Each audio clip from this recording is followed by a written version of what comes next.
নমস্কার, বৃত্তের বাইরের গল্প পাঠের চ্যানেলে আপনাদের প্রত্যেককে জানাই স্বাগত।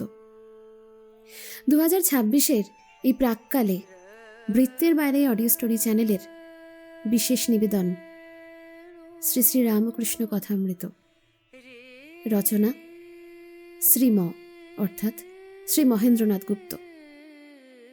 পাঠ, এডিটিং, কভার ডিজাইনিংয়ে প্রত্যেকবারের মতো আমি ঋতুপর্ণা। বৃত্তের বাইরের এই ব্যতিক্রমী আধ্যাত্মিক জার্নিতে আপনাদের প্রত্যেককে জানাই স্বাগত। আপনারা প্রত্যেকে বৃত্তের বাইরের পাশে থাকুন। শুরু হচ্ছে শ্রী শ্রী রামকৃষ্ণ কথামৃত।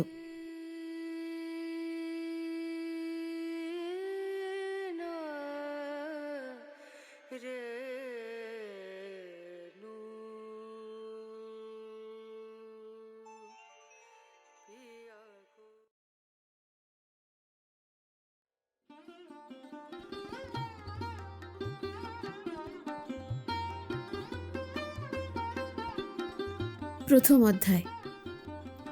দক্ষিণেশ্বরে ঠাকুর শ্রীরামকৃষ্ণ। প্রথম পরিচ্ছেদ, কালীবাড়ি ও উদ্যান।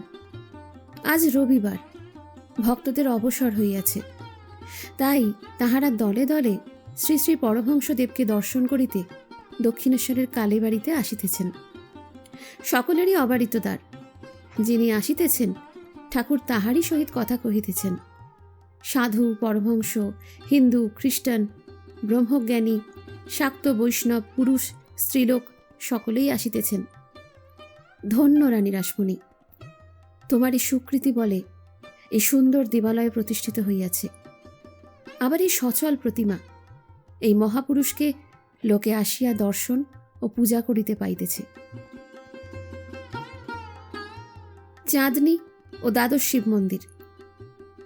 কালীবাড়িটি কলিকাতা হইতে 2.5 ক্রোশ উত্তরে হইবে, ঠিক গঙ্গার উপরে।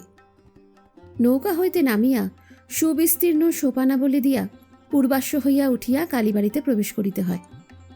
এই ঘাটে পরমহংসদেব স্নান করিতেন। সোপানের পরেই চাঁদনী, সেখানে ঠাকুরবাড়ির চৌকিদারেরা থাকে। তাহাদের খাটিয়া, আমকাঠের সিন্দুক, 2-1টা লোটা সেই চাঁদনীতে মাঝে মাঝে পড়িয়া আছে। পাড়ার বাবুরা যখন গঙ্গা স্নান করিতে আসেন, কেহ কেহ সেই চাঁদনীতে বসিয়া খোশ গল্প করিতে করিতে তেল মাখেন। যে সকল সাধু, ফকির, বৈষ্ণব, বৈষ্ণবী অতিথিশালার প্রসাদ পাইবেন বলিয়া আসেন, তাহারাও কেহ কেহ ভোগের ঘণ্টা পর্যন্ত এই চাঁদনীতেই অপেক্ষা করেন। কখনো কখনো দেখা যায় গৈরিক বস্ত্রধারিণী ভৈরবী ত্রিশূল হস্তে এই স্থানে বসিয়া আছেন। তিনিও সময় হলে অতিথিশালায় যাইবেন। চাঁদনীটি দ্বাদশ শিব মন্দিরের ঠিক মধ্যবর্তী। তন্মধ্যে 6টি মন্দির চাঁদনীর ঠিক উত্তরে আর 6টি চাঁদনীর ঠিক দক্ষিণে। নৌকাযাত্রীরা এই দ্বাদশ মন্দির দূর হইতে দেখিয়া বলিয়া থাকে, ওই রাসমণির ঠাকুর বাড়ি। পাকা উঠান ও বিষ্ণুঘর। চাঁদনী ও দ্বাদশ মন্দিরের পূর্ববর্তী ইষ্টক নির্মিত একটি পাকা উঠান। উঠানের মাঝখানে সারি সারি 2টি মন্দির। উত্তর দিকে রাধাকান্তের মন্দির, তাহার ঠিক দক্ষিণে মা কালীর মন্দির। রাধাকান্তের মন্দিরে শ্রী শ্রী রাধাকৃষ্ণ বিগ্রহ, পশ্চিমাস্য। সিঁড়ি দিয়া মন্দিরে উঠিতে হয়। মন্দিরতল মর্মর প্রস্তরাবৃত। মন্দিরের সম্মুখস্থ দালানে ঝাড় টাঙানো আছে। এখন ব্যবহার নাই, তাই রক্তবস্ত্রের আবরণী দ্বারা রক্ষিত। একটি দারোয়ান পাহারা দিতেছে। অপরাহ্নে পশ্চিমের রৌদ্রে পাছে ঠাকুরের কষ্ট হয়, তাই ক্যাম্বিসের পর্দারও বন্দোবস্ত আছে। দালানের সারি সারি খিলানের ফুকর উহাদের দ্বারা আবৃত হয়। দালানের দক্ষিণ পূর্ব কোণে একটি গঙ্গাজলের জ্বালা। মন্দিরে চৌকাঠের নিকট একটি পাত্রে শ্রী চরণামৃত। ভক্তেরা আসিয়া ঠাকুর প্রণাম করিয়া ওই চরণামৃত লইবেন। মন্দির মধ্যে সিংহাসনারূঢ় শ্রী শ্রী রাধাকৃষ্ণ বিগ্রহ। শ্রীরামকৃষ্ণ এই মন্দিরে পূজারীর কার্যে প্রথম ব্রতী হন 1857-58 খ্রিস্টাব্দে।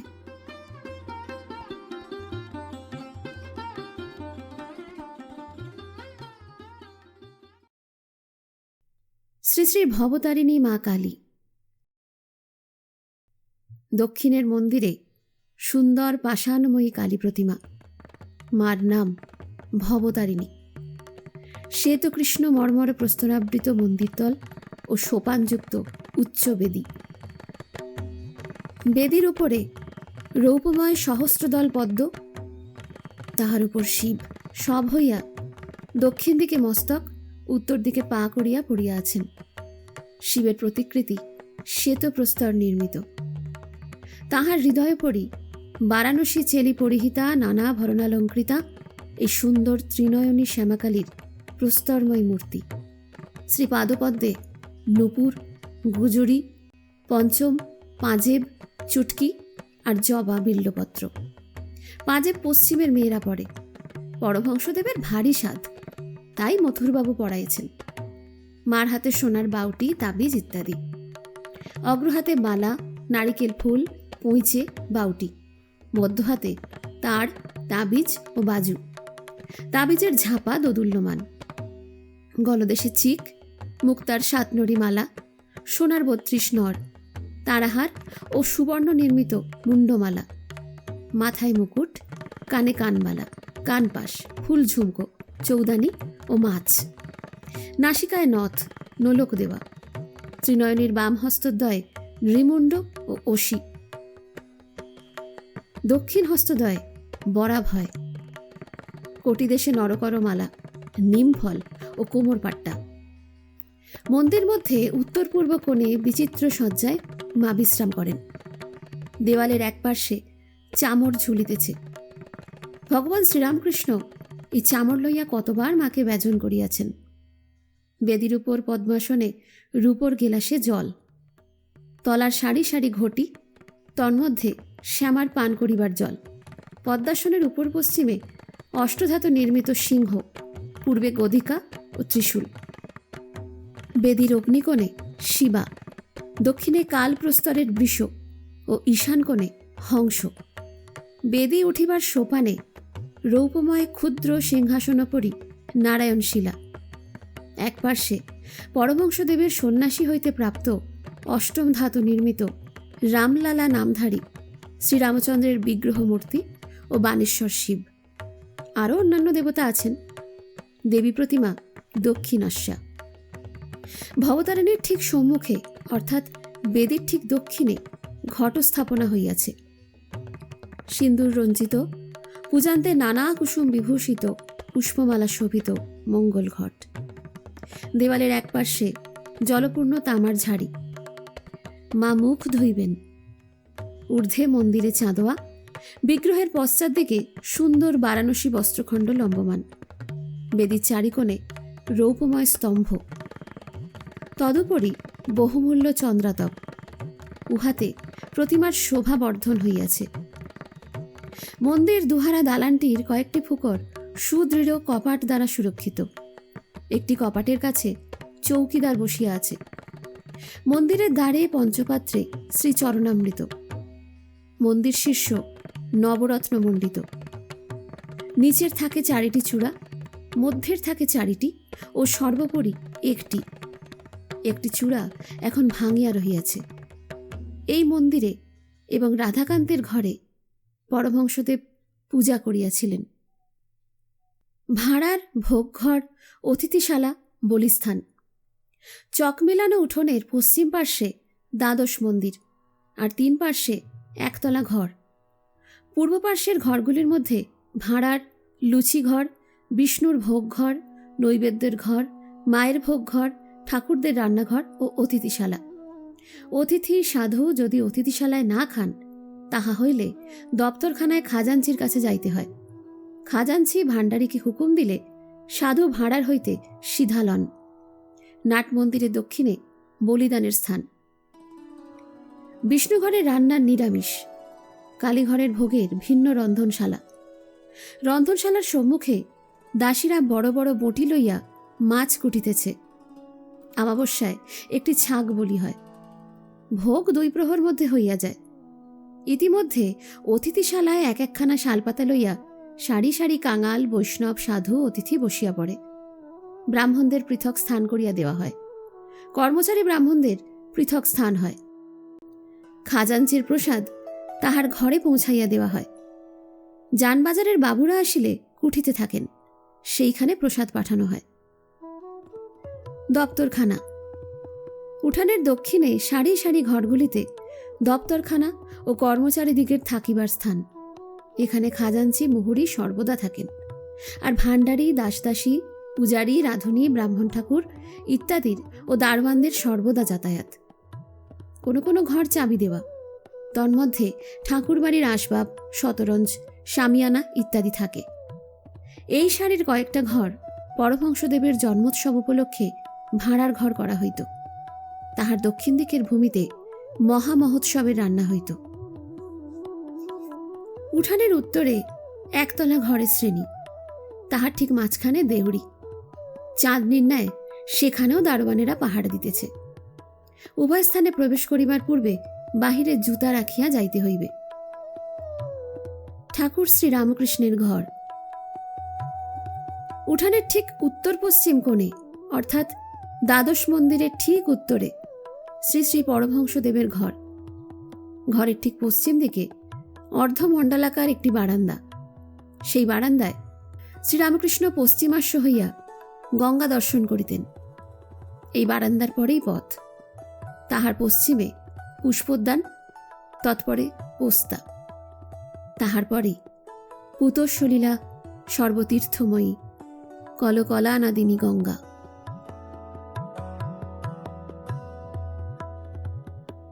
নহবত, বকুলতলা ও পঞ্চবটী। পরমহংসদেবের ঘরের ঠিক উত্তরে একটি চতুষ্কোণ বারান্দা, তাহার উত্তরে উদ্যান পথ, তাহার উত্তরে আবার পুষ্পোদ্যান, তাহার পরেই নহবতখানা। নহবতের নিচের ঘরে স্বর্গীয়া পরমারাধ্যা বৃদ্ধা মাতা ঠাকুরানী ও পরে শ্রী শ্রী মা থাকিতেন। নহবতের পরেই বকুলতলা ও বকুলতলার ঘাট। এখানে পাড়ার মেয়েরা স্নান করেন। এই ঘাটেই পরমহংসদেবের বৃদ্ধা মাতা ঠাকুরানীর গঙ্গা লাভ হয় 1877 খ্রিস্টাব্দে।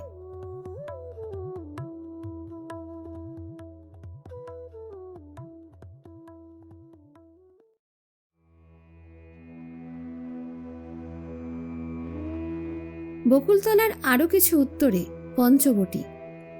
এই পঞ্চবটীর পাদমূলে বসিয়া পরমহংসদেব অনেক সাধনা করিয়াছিলেন, আর ইদানিং ভক্ত সঙ্গে এখানে সর্বদা পাদচারণ করিতেন।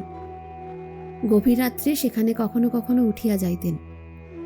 পঞ্চবটীর বৃক্ষগুলি বট, অশ্বত্থ, নিম, আমলকি ও বিল্ব ঠাকুর নিজের তত্ত্বাবধানে রোপণ করিয়াছিলেন।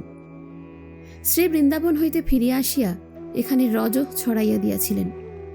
এই পঞ্চবটীর ঠিক পূর্বগায়ে একখানি কুটির নির্মাণ করাইয়া ভগবান শ্রীরামকৃষ্ণ তাহাতে বসিয়া অনেক ঈশ্বর চিন্তা, অনেক তপস্যা করিয়াছিলেন। এই কুটির এক্ষণে পাকা হইয়াছে। পঞ্চবটী মধ্যে সাবেক একটি বট গাছ আছে, তৎসঙ্গে একটি অশ্বত্থ গাছ, দুইটা মিলিয়া যেন একটি হইয়াছে। বৃদ্ধ গাছটি বয়সাধিক্যবশত বহু কোটর বিশিষ্ট ও নানা পক্ষী সমাকুল ও অন্যান্য জীবেরও আবাসস্থল হইয়াছে। পাদমূলে ইষ্টক নির্মিত সোপানযুক্ত মণ্ডলাকার বেদী সুশোভিত। এই বেদীর উত্তর পশ্চিমাংশে আসীন হইয়া ভগবান শ্রীরামকৃষ্ণ অনেক সাধনা করিয়াছিলেন। আর বৎসরের জন্য যেমন গাভী ব্যাকুল হয়, সেই রূপে ব্যাকুল হইয়া ভগবানকে কত ডাকিতেন। আজ সেই পবিত্র আসনোপরি বটবৃক্ষের সখীবৃক্ষ অশ্বত্থের একটি ডাল ভাঙিয়া পড়িয়া আছে। ডালটি একেবারে ভাঙিয়া যায় নাই, মূল তরুর সঙ্গে অর্ধ সংলগ্ন হইয়া আছে। বুঝি সে আসনে বসিবার এখনো কোনো মহাপুরুষ জন্মেন নাই। ঝাউতলা, বেলতলা ও কুঠি। পঞ্চবটির আরো উত্তরে খানিকটা গিয়া লোহার তারের রেল আছে। সেই রেলের ওপরে ঝাউতলা, সারি সারি 4টি ঝাউ গাছ। ঝাউতলা দিয়া পূর্ব দিকে খানিকটা গিয়া বেলতলা। এখানেও পরমহংসদেব অনেক কঠিন সাধনা করিয়াছিলেন। ঝাউতলা ও বেলতলার পরেই উন্নত প্রাচীর, তাহারই উত্তরে গভর্নমেন্টের বারুদ ঘর। উঠানের দেউড়ি হইতে উত্তরমুখে বহির্গত হইয়া দেখা যায় সম্মুখে দ্বিতল কুঠি। ঠাকুর বাড়িতে আসিলে রানী রাসমণি, তাহার জামাই মথুরবাবু প্রভৃতি এই কুঠিতেই থাকিতেন।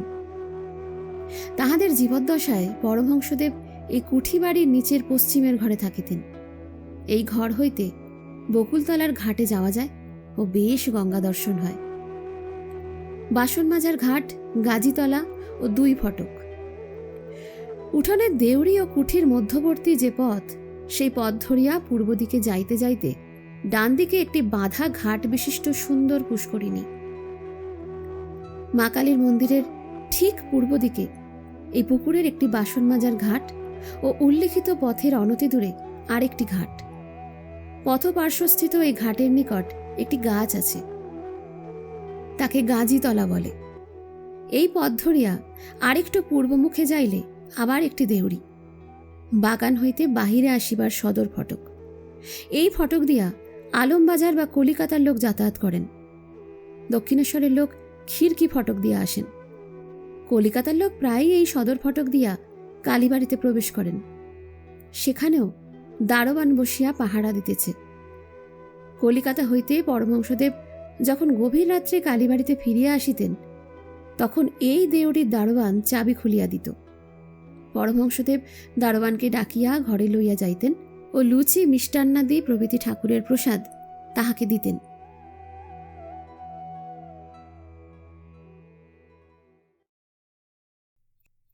হাঁসপুকুর, আস্তাবল, গোশালা ও পুষ্পোদ্যান। পঞ্চবটির পূর্ব দিকে আরেকটি পুষ্করিণী, নাম হাঁসপুকুর। এই পুষ্করিণীর উত্তর পূর্ব কোণে আস্তাবল ও গোশালা। গোশালার পূর্ব দিকে খিড়কি ফটক। এই ফটক দিয়া দক্ষিণেশ্বরের গ্রামে যাওয়া যায়। যে সকল পূজারী বা অন্য কর্মচারীরা পরিবার আনিয়া দক্ষিণেশ্বরে রাখিয়াছেন, তাহারা বা তাহাদের ছেলেমেয়েরা এই পথ দিয়েই যাতায়াত করেন। উদ্যানের দক্ষিণ প্রান্ত হইতে উত্তরে বকুলতলা ও পঞ্চবটি পর্যন্ত গঙ্গার ধার দিয়া পথ গিয়াছে। সেই পথের 2 পার্শ্বে পুষ্পবৃক্ষ। আবার কুঠির দক্ষিণ পার্শ্ব দিয়া পূর্ব পশ্চিমে যে পথ গিয়াছে, তাহারও 2 পার্শ্বে পুষ্পবৃক্ষ। গাজীতলা হইতে গোশালা পর্যন্ত কুঠি ও হাঁসপুকুরের পূর্ব দিকে যে ভূমিখণ্ড, তাহার মধ্যেও নানা জাতীয় পুষ্পবৃক্ষ, ফলের বৃক্ষ। নানা জাতীয় পুষ্পবৃক্ষ, ফলের বৃক্ষ ও একটি পুষ্করিণী আছে। অতি প্রত্যুষে পূর্ব দিক রক্তিম বর্ণ হইত না হইতেই, যখন মঙ্গলারতির সুমধুর শব্দ হইতে থাকে ও সানাইয়ে প্রভাতী রাগরাগিনী বাজিতে থাকে, তখন হইতেই মা কালীর বাগানে পুষ্পচয়ন আরম্ভ হয়। গঙ্গাতীরে পঞ্চবটির সম্মুখে বিল্লবৃক্ষ ও সৌরভপূর্ণ গুলচি ফুলের গাছ। মল্লিকা, মাধবী ও গুলচি ফুল শ্রীরামকৃষ্ণ বড় ভালোবাসিতেন। মাধবীলতা শ্রী বৃন্দাবন ধাম হইতে আনিয়া তিনি পুতিয়া দিয়াছেন। হাঁসপুকুর ও কুঠির পূর্ব দিকে যে ভূমিখণ্ড, তন্মধ্যে পুকুরের ধারে চম্পক বৃক্ষ। কিয়দ্দূরে ঝুমকা জবা, গোলাপ ও কাঞ্চন পুষ্প। বেড়ার উপরে অপরাজিতা, নিকটে জুঁই, কোথাও বা শেফালিকা। দ্বাদশ মন্দিরের পশ্চিম গায়ে বরাবর শ্বেতকরবী, রক্তকরবী, গোলাপ, জুঁই, বেল। কচ্ছিৎ বা ধূস্তর পুষ্প। মহাদেবের পূজা হইবে। মাঝে মাঝে তুলসী উচ্চ ইষ্টক নির্মিত মঞ্চের উপর রোপণ করা হইয়াছে। নহবতের দক্ষিণ দিকে বেল, জুঁই, গন্ধরাজ, গোলাপ। বাধাঘাটের অনতিদূরে পদ্মকরবী ও কোকিলাক্ষ। পরমহংসদেবের ঘরের পাশে 2-1টি কৃষ্ণচূড়ার বৃক্ষ ও আশেপাশে বেল, জুঁই, গন্ধরাজ, গোলাপ, মল্লিকা, জবা, শ্বেতকরবী, রক্তকরবী, আবার পঞ্চমুখী জবা, চীন জাতীয় জবা। শ্রীরামকৃষ্ণ এককালে পুষ্প চয়ন করিতেন। একদিন পঞ্চবটির সম্মুখস্থ একটি বিল্লবৃক্ষ হইতে বিল্লপত্র চয়ন করিতেছিলেন। বিল্লপত্র তুলিতে গিয়া গাছের খানিকটা ছাল উঠিয়া আসিল। তখন তাহার এইরূপ অনুভূতি হইল যে যিনি সর্বভূতে আছেন, তার না জানি কত কষ্ট হইল। অমনি আর বিল্লপত্র তুলিতে পারিলেন না। আরেকদিন পুষ্পচয়ন করিবার জন্য বিচরণ করিতেছিলেন। এমন সময় কে যেন দপ করিয়া দেখাইয়া দিল যে কুসুমিত বৃক্ষগুলি যেন এক একটি ফুলের তোড়া এই বিরাট শিবমূর্তির উপর শোভা পাইতেছে, যেন তাহারই অহর্নিশি পূজা হইতেছে। সেই দিন হইতে আর ফুল তোলা হইল না।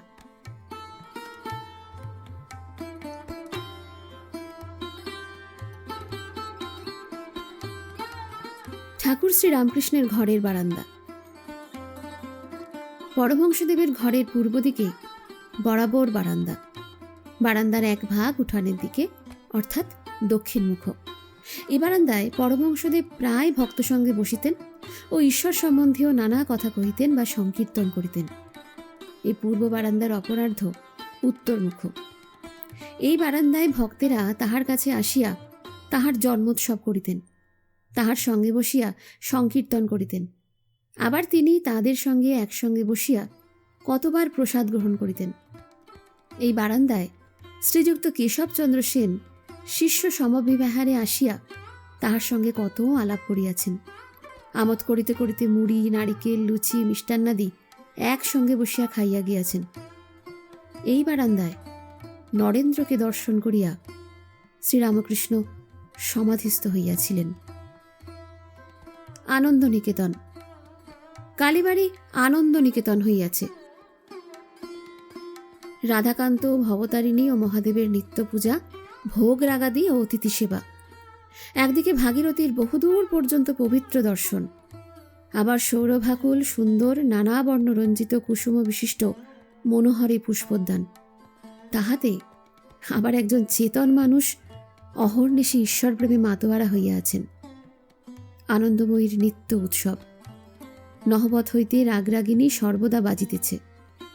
একবার প্রভাতে বাজিতে থাকে মঙ্গল আরতির সময়, তারপর বেলা 9টার সময় যখন পূজা আরম্ভ হয়, তারপর বেলা দ্বিপ্রহরের সময়। তখন ভোগ আরতির পর ঠাকুর ঠাকুরানীরা বিশ্রাম করিতে যান। আবার বেলা 4টার সময় নহবত বাজিতে থাকে। তখন তাহারা বিশ্রাম লাভের পর গাত্রোত্থান করিতেছেন ও মুখ ধুইতেছেন। তারপর আবার সন্ধ্যারতির সময়। অবশেষে রাত 9টার সময় যখন শীতলের পর ঠাকুর শয়ন হয়, তখন আবার নহবত বাজিতে থাকে।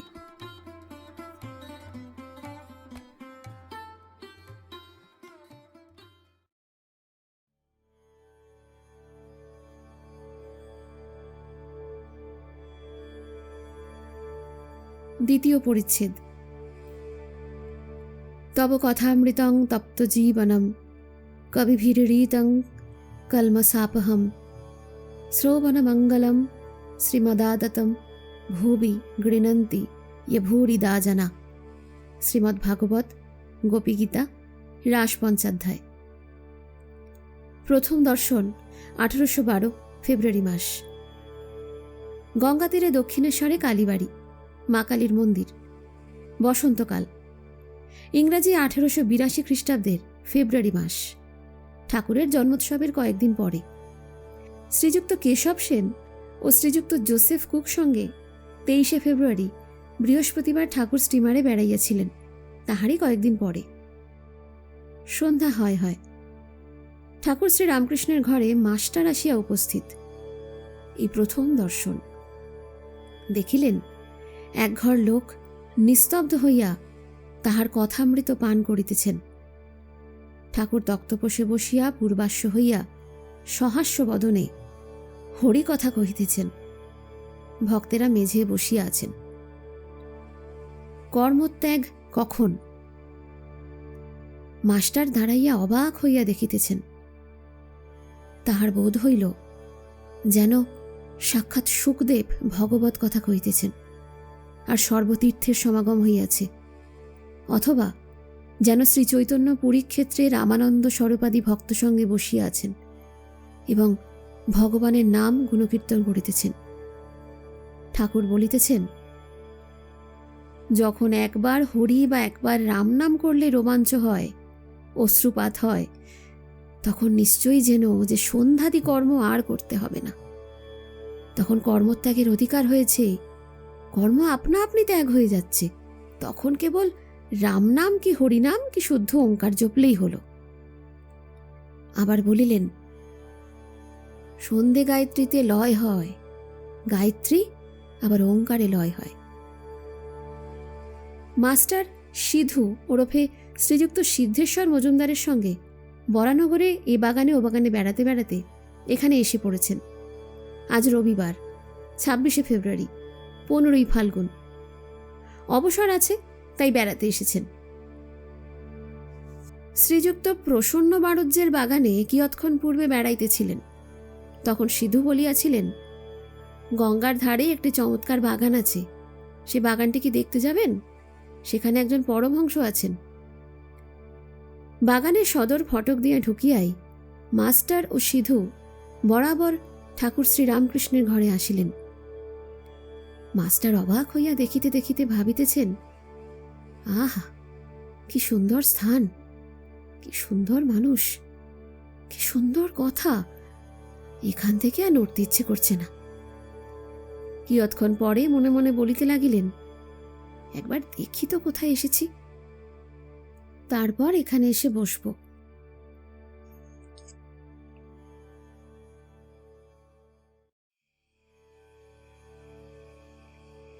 সিধুর সঙ্গে ঘরের বাহিরে আসিতে না আসিতেই আরতির মধুর শব্দ হইতে লাগিল।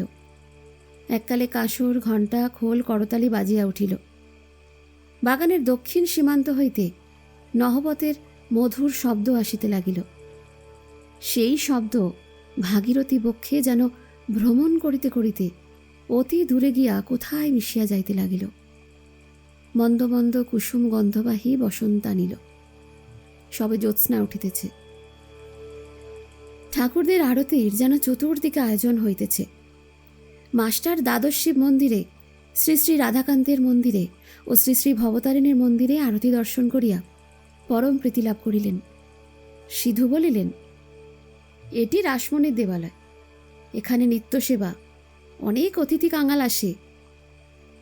কথা কহিতে কহিতে ভবতারিণীর মন্দির হইতে বৃহৎ পাকা উঠানের মধ্য দিয়া পাদচারণ করিতে করিতে দুইজনে আবার ঠাকুর শ্রীরামকৃষ্ণের ঘরের সম্মুখে আসিয়া পড়িলেন। এবার দেখিলেন ঘরের দ্বার দেওয়া, এইমাত্র ধূনা দেওয়া হইয়াছে। মাস্টার ইংরাজি পড়িয়াছেন, ঘরে হঠাৎ প্রবেশ করিতে পারিলেন না। দ্বারদেশে বৃন্দে ঝি দাঁড়াইয়াছিল। জিজ্ঞাসা করিলেন, হ্যাঁ গা, সাধুটি কি এখন এর ভিতরে আছেন? হ্যাঁ, এই ঘরের ভেতর আছেন। ইনি এখানে কতদিন আছেন? তা অনেক দিন আছেন।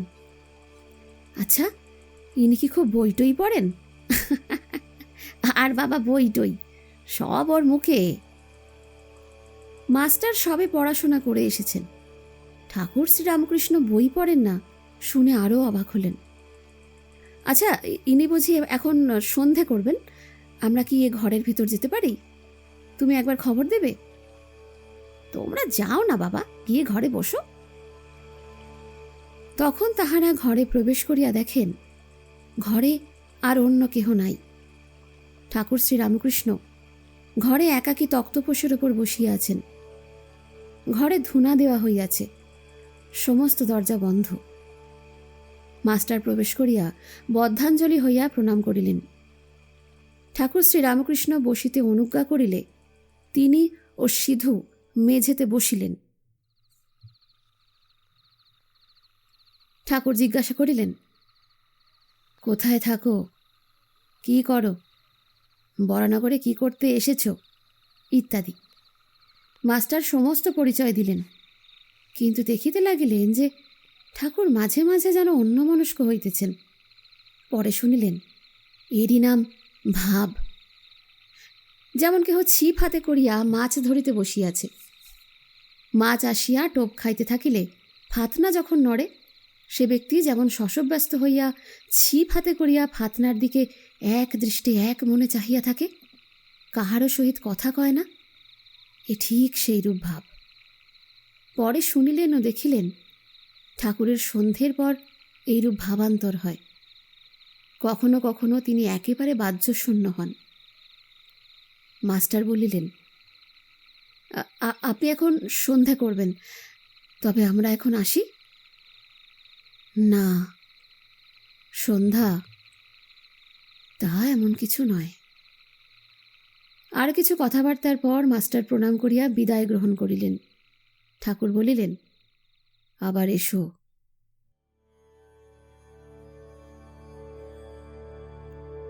মাস্টার ফিরিবার সময় ভাবিতে লাগিলেন, হে সৌম্য কে, যাহার কাছে ফিরিয়া যাইতে ইচ্ছা করিতেছে?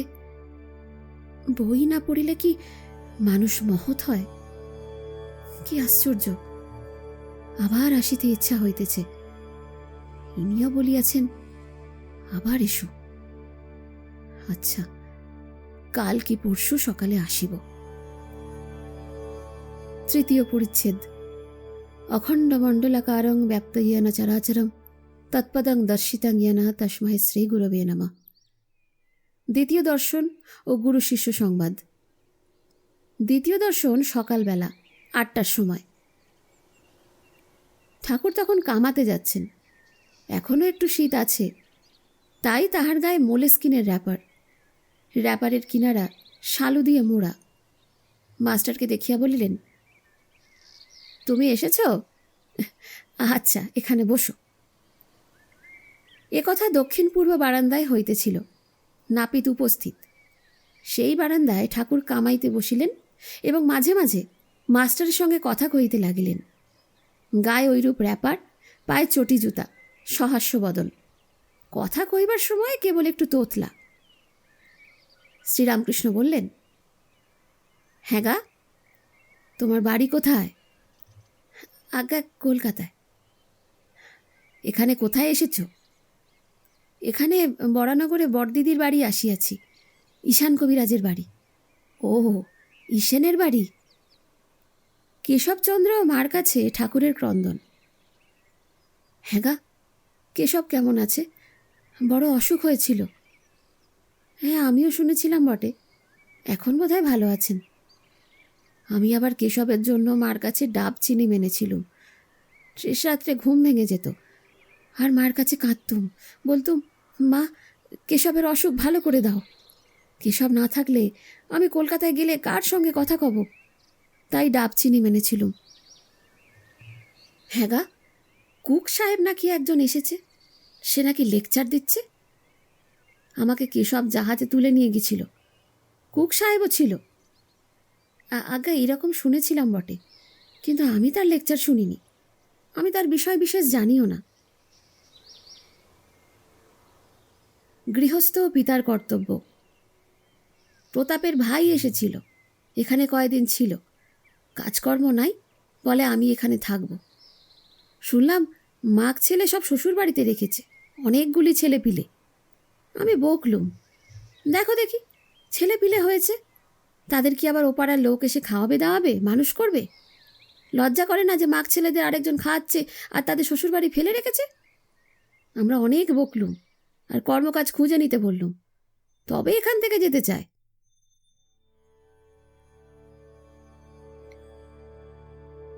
চতুর্থ পরিচ্ছেদ। মাস্টারকে তিরস্কার ও তাহার অহংকার চূর্ণকরণ। তোমার কি বিবাহ হয়েছে? আগে হ্যাঁ। ওরে রামলাল, যা, বিয়ে করে ফেলেছে। মাস্টার ঘোরতর অপরাধীর ন্যায় অবাক হইয়া অবনত মস্তকে চুপ করিয়া বসিয়া রহিলেন। ভাবিতে লাগিলেন, বিয়ে করা কি এত দোষ? ঠাকুর আবার জিজ্ঞাসা করিলেন, তোমার কি ছেলে হয়েছে? মাস্টারের বুক ঢিপ ঢিপ করিতেছে। ভয় ভয় বলিলেন, আগে ছেলে হয়েছে। ঠাকুর আবার আক্ষেপ করিয়া বলিতেছেন, যা, ছেলে হয়ে গেছে। তিরস্কৃত হইয়া তিনি স্তব্ধ হইয়া রহিলেন। তাহার অহংকার চূর্ণ হইতে লাগিল। কিয়ৎক্ষণ পরে ঠাকুর শ্রীরামকৃষ্ণ তাহার কৃপাদৃষ্টি করিয়া সস্নেহে বলিতে লাগিলেন, দেখো, তোমার লক্ষণ ভালো ছিল। আমি কপাল, চোখ এসব দেখলে বুঝতে পারি। আচ্ছা, তোমার পরিবার কেমন? বিদ্যাশক্তি না অবিদ্যাশক্তি? জ্ঞান কাহাকে বলে? প্রতিমা পূজা। আগে ভালো, কিন্তু অজ্ঞান। আর তুমি জ্ঞানী। তিনি জ্ঞান কাহাকে বলে, অজ্ঞান কাহাকে বলে এখনো জানেন না। এখন এই পর্যন্ত জানিতে যে লেখাপড়া শিখিলে ও বই পড়িতে পারিলে জ্ঞান হয়, এই ভ্রম পরে দূর হইয়াছিল। তখন শুনিলেন যে ঈশ্বরকে জানার নাম জ্ঞান, আর ঈশ্বরকে না জানার নামই অজ্ঞান। ঠাকুর বলিলেন, তুমি কি জ্ঞানী? মাস্টারের অহংকারে আবার বিশেষ আঘাত লাগিল। আচ্ছা, তোমার সাকারে বিশ্বাস না নিরাকারে? সাকারে বিশ্বাস থাকলে কি নিরাকারে বিশ্বাস হয়? ঈশ্বর নিরাকার এ বিশ্বাস থাকিলে ঈশ্বর সাকারে বিশ্বাস কি হইতে পারে? বিরুদ্ধ অবস্থা দুটোই কি সত্য হইতে পারে? সাদা জিনিস দুধ কি আবার কালো হতে পারে? আজ্ঞা নিরাকার, আমার এইটিই ভালো লাগে। তা বেশ, তা বেশ, এই একটাতে বিশ্বাস থাকলেই হলো, নিরাকারে বিশ্বাস, তা তো ভালোই। তবে এ বুদ্ধি করো না যে এইটিই কেবল সত্য আর সব মিথ্যা। এইটি যেন যে নিরাকারও সত্য, আবার সাকারও সত্য। তোমার যেটি বিশ্বাস সেইটিই ধরে থাকবে। মাস্টার দুই সত্য এই কথা বারবার শুনিয়া অবাক হইয়া রহিলেন। এ কথা তো তাহার পুঁথিগত বিদ্যার মধ্যে নাই। তাহার অহংকার তৃতীয়বার চূর্ণ হইতে লাগিল, কিন্তু এখনো সম্পূর্ণ হয় নাই। তাই আবার একটু তর্ক করিতে অগ্রসর হইলেন। আগে তিনি সাকার এ বিশ্বাস যেন হলো, কিন্তু মাটির প্রতিমা তিনি তো নন। মাটি কেন গো? চিন্ময়ী প্রতিমা। মাস্টার চিন্ময়ী প্রতিমা বুঝিতে পারিলেন না। বলিলেন, আচ্ছা, যারা মাটির প্রতিমা পূজা করে তাদের তো বুঝিয়ে দেওয়া উচিত যে মাটির প্রতিমা ঈশ্বর নয়, আর প্রতিমার সম্মুখে ঈশ্বরকে উদ্দেশ্য করে পুজো করো, মাটিকে পূজা করা উচিত না। শ্রীরামকৃষ্ণ বিরক্ত হয়ে বললেন, তোমাদের কলকাতার লোকেরই এক, কেবল লেকচার দেওয়া আর বুঝিয়ে দেওয়া। আপনাকে কে বোঝায় তার ঠিক নেই। তুমি বোঝাবার কে? যার জগৎ তিনি বুঝাবেন। যিনি এ জগৎ করেছেন, চন্দ্র, সূর্য, ঋতু, মানুষ, জীবজন্তু করেছেন, জীবজন্তুদের খাবার উপায় পালন করার জন্য মা বাপ করেছেন, মা বাপের স্নেহ করেছেন, তিনিই বোঝাবেন। তিনি এত উপায় করেছেন আর এই উপায় করবেন না? যদি বোঝাবার দরকার হয় তিনিই বোঝাবেন। তিনি তো অন্তর্যামী। যদি ওই মাটির প্রতিমা পুজো করাতে কিছু ভুল হয়ে থাকে, তিনি কি জানেন না তাকেই ডাকা হচ্ছে? তিনি ওই পূজাতেই সন্তুষ্ট হন। এর জন্য তোমার মাথা ব্যথা কেন? তুমি নিজের যাতে জ্ঞান হয়, ভক্তি হয়, তার চেষ্টা করো। এইবার তাহার অহংকার বোধহয় একেবারে চূর্ণ হইল।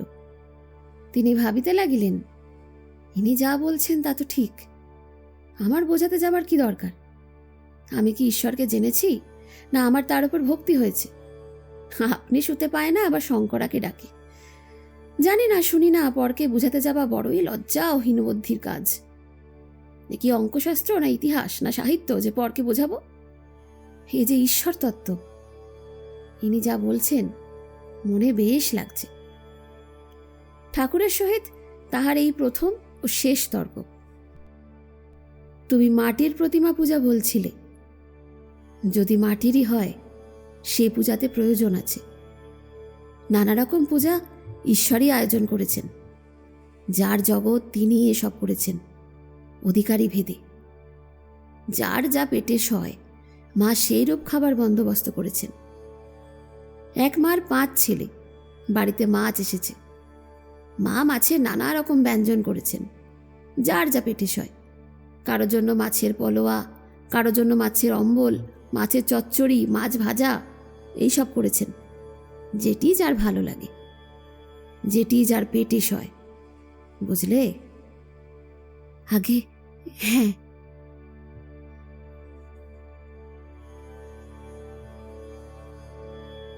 শেষ হল শ্রী শ্রী রামকৃষ্ণ কথামৃতের প্রথম অধ্যায় থেকে 4র্থ অধ্যায় পর্যন্ত। পরবর্তী 5ম পর্যায় নিয়ে আবার বৃত্তের বাইরে হাজির হবে পরবর্তী সময়। ধন্যবাদ।